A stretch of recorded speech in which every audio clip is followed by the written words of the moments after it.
सुभद्रा को आम चतुर्थ पर्याय जो दबू पाखापाखि 20 लाख ऊपर महिला को दबू किंतु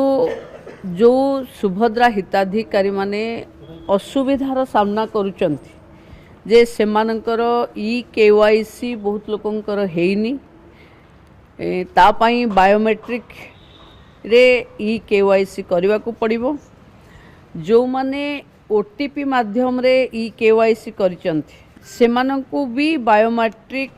प्रक्रिया रे केवाईसी करने को पड़िबो एइथिरे पाखापाखि 5 लाख लोक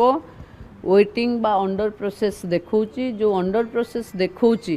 तापाई हिताधिकारी माने जो चिंतारे अछंती से माने जो माने ओटीपी रे केवाईसी करिथिले तांकु भी बायोमेट्रिक रे केवाईसी करने को पड़िबो तेणु एइटा को जेते सहज रे करि देबे बायोमेट्रिक पाई कि सीएससी जनसेवा केंद्र बा मो सेवा केंद्र रे ही करने को पड़िबो तेणु सेठी एमाने करने को पड़िबो एमान को केवाईसी पाई गोटे मेजर एप्लिकेशन 5 लाख ऊर्ध्व पड़िक अच्छी।